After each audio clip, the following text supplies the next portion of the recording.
truly global. Falling financial markets, rising food and energy prices, climate change are global phenomena. Eradicating poverty, starvation and disease, countering international terrorism and containing nuclear proliferation are not national but international issues. They cannot be overcome except by countries working together. And in many ways the modern world is a much better place, but it remains a dangerous place. The values we share are our strength and our protection.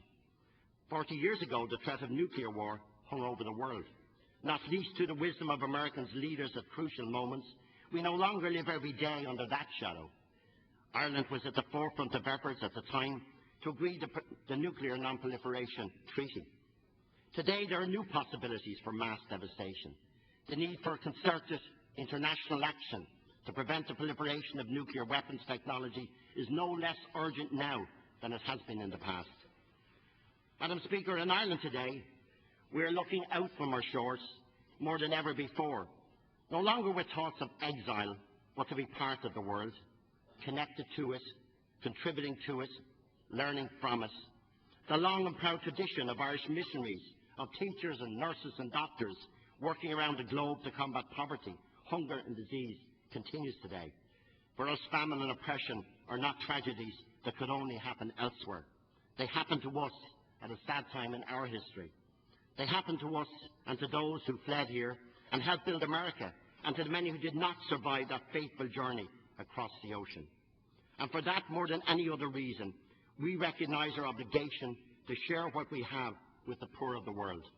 And that is why Ireland is committed to reach the United Nations target by 2012. Today, we are the 6th largest per capita donor of development assistance in the world.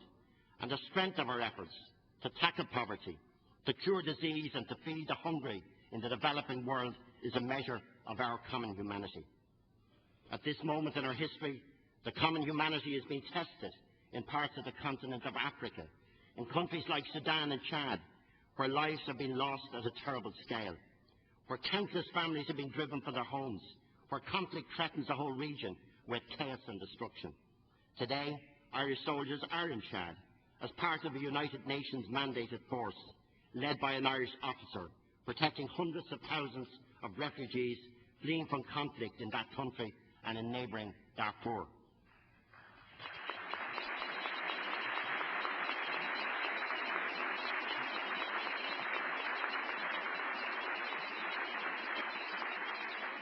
And America has shown the way in its commitment to healing the conflict in Sudan and to Africa as a whole. You've shown the way also in your enormous investment in the fight against HIV, AIDS and malaria. And you have given huge support and leadership to the peace process in the Middle East. That terrible conflict has been a central challenge to the world and a cause of pain and suffering to the Israeli and the Palestinian people for far too long. We must succeed in our collective international efforts to secure a peaceful future for the people of Israel and of Palestine.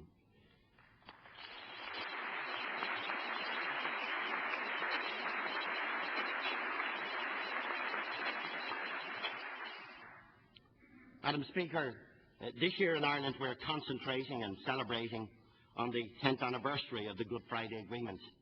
It was a defining moment in Ireland's history. In the years since then, some doubted that the agreement would endure. I never did. I knew it would last because it is built on the highest ideals of democracy, the ideals of liberty, of equality and of justice, of friendship and respect for our fellow men and women. Above all, the settlement of 1998 will flourish because of one simple and unalterable fact. It represents the will, democratically expressed north and south, of all the people of Ireland to live together in peace and harmony. That is far more powerful than any words of hatred or any weapon of terror. In 1981, in much darker days for my country, the Friends of Ireland in the United States Congress were founded. Their simple purpose was to seek a peaceful settlement in Northern Ireland. The statement placed on the congressional record during a session chaired by Speaker Tip O'Neill read, "We look forward to a future St. Patrick's Day, one day that we can foresee, when true peace can finally come, and Irish men and Irish women everywhere, from Dublin to Derry, from Boston and New York, to Chicago and San Francisco, shall hail the peace and welcome the dawn of a new Ireland. St. Patrick's Day 2008, a few short weeks ago, I came here to Washington. I came with a simple and an extraordinary message. That great day of hope has dawned. Our prayer has been answered. Our faith has been rewarded. After so many decades of conflict, I am so proud, Madam Speaker, to be the first Irish leader to inform the United States Congress Ireland is at peace.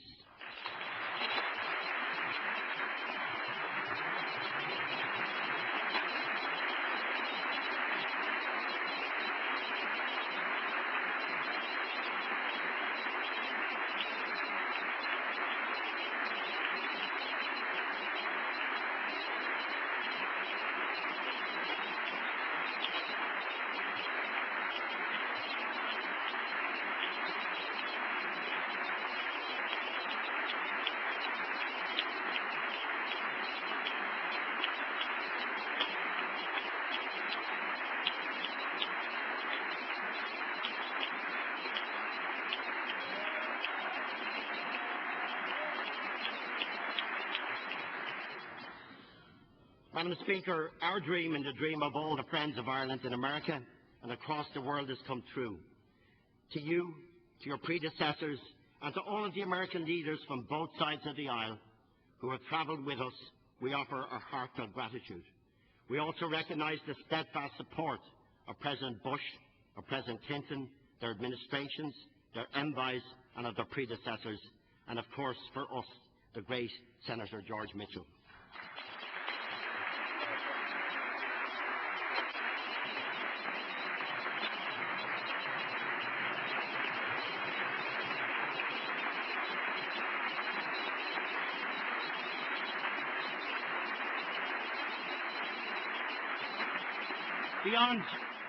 Beyond Washington, there are so many others, whether amongst the dedicated leaders of Irish America or in the smallest towns and communities across this great nation, who have supported us, who never gave up hope that a solution would be found and the peace would come. We have all shared that journey together. When we needed true champions of peace, when we needed true friends and we needed inspiration, we found them here. We found them among you. Many of us found inspirations in the words of Dr. Martin Luther King, whose life we recall this year on the 40th anniversary of his death.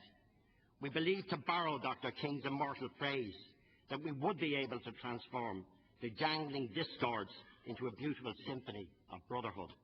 His dream, born in America, but heard by the whole world, inspired us through his unanswerable commitment to justice and to non-violence. We discovered that peace can be found without suspending your moral judgments, without sacrificing your identity, and without surrendering your most deeply held political aspirations. Today, as I stand before you in this great democratic assembly, I struggle to convey the enormous good that was done by so many people in my country with your help. Do not underestimate the good that you have done. Do not forget the legacy that you have forged. And if ever you doubt America's place in the world, or hesitate about your power to influence events for the better, look to Ireland. Look to the good you've done. Look at the richness of so many individual futures that now stretch out before us for generations, no longer subject to conflict and to violence. And look to the hope and confidence that we now feel on our island, the healing of history, and look and be glad. Madam Speaker, there's of course no ending to history. We will always have new problems, new challenges, and new opportunities. We are seeing an ever-increasing range of new technological and scientific developments which are created and diffused at ever greater speeds. Our societies are increasingly diverse. Side by side with great wealth and prosperity, we still see social exclusion and poverty. We endeavour to help families and communities ravaged by a minority who engage in crime or deal in drugs. We strive to deliver quality, affordable healthcare to all of our people. We want the best education for our children. And we seek to provide social protection and security for our older people to recognise what they've given to help create our successful societies. And these are the challenges for modern Ireland, just as they are throughout America and across the developed world. These are the very essence of politics. And that is why, with all our faults as human beings, we seek the honour of representing the people. We believe that diversity does not have to mean fragmentation or dispersion.